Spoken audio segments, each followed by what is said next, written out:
India का सबसे बड़ा मेडिकल एंट्रेंस एग्जाम, 23 लाख से ज्यादा स्टूडेंट्स, करोड़ का प्रेशर। और फिर एक दिन एग्जाम के सिर्फ कुछ घंटों बाद इंटरनेट पर कुछ स्क्रीनशॉट्स वायरल होने लगे।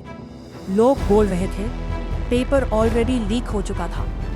पहले सबने इससे रूमर समझा, फिर राजस्थान से एक शॉकिंग क्लू मिला और धीरे धीरे पूरा सिस्टम हिल गया। असली सवाल ये है, नीट 2026 का पेपर लीक हुआ कैसे? इसके पीछे कौन था? और ये सब शुरू कहाँ से हुआ? इंडिया में डॉक्टर बनना सिर्फ एक करियर नहीं, मिडिल क्लास फैमिलीज के लिए एक सपना होता है। हर साल लाखों स्टूडेंट्स कोचिंग ज्वाइन करते हैं। कुछ लोग 2-3 साल तक ड्रॉप लेते हैं, पेरेंट्स सेविंग्स लगा देते हैं। और इस साल नीट यूजी 2026 3 मई को कंडक्ट हुआ। सब नॉर्मल लग रहा था। एनटीए ने एग्जाम से पहले ऑफिशियली बोला था कि पेपर लीक की जो रूमर्स चल रहे हैं, स्टूडेंट्स एग्जाम देने गए और उन्हें लगा सब नॉर्मल है, बट रियलिटी शायद ऑलरेडी चेंज हो चुकी थी। एग्जाम खत्म होने के कुछ टाइम बाद टेलीग्राम और व्हाट्सएप ग्रुप्स पर कुछ इमेजेस सर्कुलेट होने लगी। कुछ लोग क्लेम कर रहे थे कि उनके पास एग्जाम से पहले ही गेस्ट पेपर था। नॉर्मली ऐसे क्लेम्स फेक होते हैं, हर साल होते हैं, लेकिन इस बार एक डेंजरस कोइंसिडेंस सामने आया। राजस्थान पुलिस के स्पेशल ऑपरेशंस ग्रुप यानी एसओजी को एक हैंड रिटन पेपर मिला जिसमें around 120-140 questions actual NEET paper से मैच कर रहे थे। और यही से स्टोरी सडनली रूमर से इन्वेस्टिगेशन में कन्वर्ट हो गई। #Chapter 3 गेस्ट पेपर या लीक। इन्वेस्टिगेटर्स के according paper directly leak paper के नाम से नहीं बेचा गया, उसे बोला गया गारंटीड गेस्ट पेपर। सोर्सेस के मुताबिक कुछ स्टूडेंट्स और पेरेंट्स से 10 लाख से 25 लाख तक लिए गए। यहाँ सबसे स्कैरी पार्ट क्या था? ये कोई एक सिटी का रिपोर्ट्स में राजस्थान, हरियाणा, महाराष्ट्र, उत्तराखंड और केरला तक कनेक्शंस की बात सामने आई। मतलब इन्वेस्टिगेटर्स को सस्पिशन हुआ कि ये एक ऑर्गेनाइज्ड नेटवर्क हो सकता है, एक पेपर लीक माफिया जैसा structure. Chapter 4 Latur coaching connection. फिर महाराष्ट्र के लतूर से एक और शॉकिंग एलिगेशन सामने आया। एक पेरेंट ने कंप्लेंट फाइल की कि एक कोचिंग इंस्टीट्यूट ने एग्जाम से एक दिन पहले जो मॉक टेस्ट दिया था, उसके केमिस्ट्री के 45 में से 42 क्वेश्चंस एक्चुअल नीट पेपर से मिल रहे थे। 42 आउट ऑफ 45। ये कोइंसिडेंस था या किसी इनसाइडर इंफॉर्मेशन का result?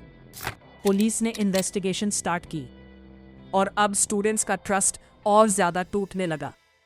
Chapter 5 whistle blower theory. Reports के अकॉर्डिंग एक विसल ब्लोअर ने अलेजेडली लीक्ड क्वेश्चंस एनटीए को एग्जाम से पहले ईमेल भी किए थे। अगर ये ट्रू प्रूफ होता है तो इसका मतलब सिर्फ लीक ही नहीं, वार्निंग भी मिली थी, लेकिन एक्शन लेट हुआ। इसी पॉइंट पर सोशल मीडिया एक्सप्लोर हो गया, रीनीट ट्रेंड करने लगा, स्टूडेंट्स प्रोटेस्ट करने लगे, पेरेंट्स पैनिक में आ गए।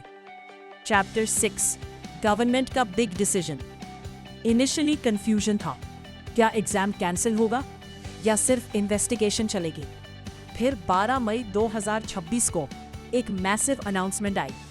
गवर्नमेंट अप्रूवल के बाद एनटीए ने ऑफिशियली नीट यूजी 2026 कैंसिल कर दिया और केस सीबीआई को ट्रांसफर कर दिया गया। मतलब अब ये सिर्फ एजुकेशन कंट्रोवर्सी नहीं रही, ये नेशनल लेवल क्रिमिनल इन्वेस्टिगेशन बन चुकी थी। चैप्टर 7 लोग इतने गुस्से में क्यों थे? बिकॉज स्टूडेंट्स को लगा ऑनेस्ट प्रिपरेशन का कोई वैल्यू ही नहीं बचा। किसी ने 2 साल रूम में बंद होकर पढ़ाई की और कोई दूसरा लाखों देकर पेपर ले आए। और सबसे बड़ा रीजन था, ये फर्स्ट टाइम नहीं था। 2024 में भी नीट कंट्रोवर्सी हुई थी, सुप्रीम कोर्ट तक मैटर गया था। तब एक्सपर्ट्स ने एग्जाम सिक्योरिटी रिफॉर्म्स की बात की थी, लेकिन रिपोर्ट्स के अकॉर्डिंग काफ़ी रिकमेंडेशंस प्रॉपरली इम्प्लीमेंट नहीं हुई और अब 2026 में कंट्रोवर्सी फिर रिपीट हो गई। चैप्टर 8 पेपर लीक एक्चुअली होता है कैसे है। अब एक इम्पॉर्टेंट क्वेश्चन, इतने सिक्योर्ड एग्जाम का पेपर लीक होता कैसे है? इन्वेस्टिगेटर्स यूजुअली कुछ पॉसिबिलिटीज चेक करते हैं। Printing press level leak, transport chain leak, exam centre Insiders, digital photo circulation, coaching networks, encrypted groups and middleman. अभी ऑफिशियल इन्वेस्टिगेशन चल रही है, इसलिए एग्जैक्ट मेथड पब्लिकली कंफर्म्ड नहीं है। लेकिन एक्सपर्ट्स बोलते हैं कि लार्ज एग्जाम्स में weakest point usually human network होता है। एक इनसाइडर, एक फोटो, एक फॉरवर्ड, और फिर इंफॉर्मेशन चेन रिएक्शन की तरह स्प्रेड हो सकती है। Chapter 9, the human side. सबसे हार्ट ब्रेकिंग पार्ट, स्टूडेंट्स। कुछ लोग रिजल्ट का वेट कर रहे थे, कुछ ऑलरेडी काउंसलिंग ड्रीम्स देख रहे थे, और सडनली अनाउंसमेंट आई, एग्जाम कैंसिल। मतलब दोबारा प्रिपरेशन, दोबारा प्रेशर, दोबारा स्ट्रेस। सोशल मीडिया पर बहुत स्टूडेंट्स ने फ्रस्ट्रेशन शेयर किया। किसी ने बोला ऑनेस्ट स्टूडेंट्स सफ़र करते हैं, किसी ने बोला सिस्टम पर ट्रस्ट ही नहीं रहा। अभी भी इन्वेस्टिगेशन चल रही है, सीबीआई प्रोब कंटिन्यू है, कई रिपोर्ट्स और एलिगेशंस सामने आ रहे हैं, लेकिन फाइनल ट्रूथ ऑफिशियली इन्वेस्टिगेशन के बाद ही क्लियर होगा। लेकिन एक बात क्लियर है, इंडिया के मिलियन स्टूडेंट्स का फ्यूचर सिर्फ मार्क्स पर नहीं, सिस्टम की ऑनेस्टी पर डिपेंड करता है। और जब ट्रस्ट टूटता है तो सिर्फ एक एग्जाम कैंसिल नहीं होता, पूरी जेनरेशन का कॉन्फिडेंस शेक हो जाता है।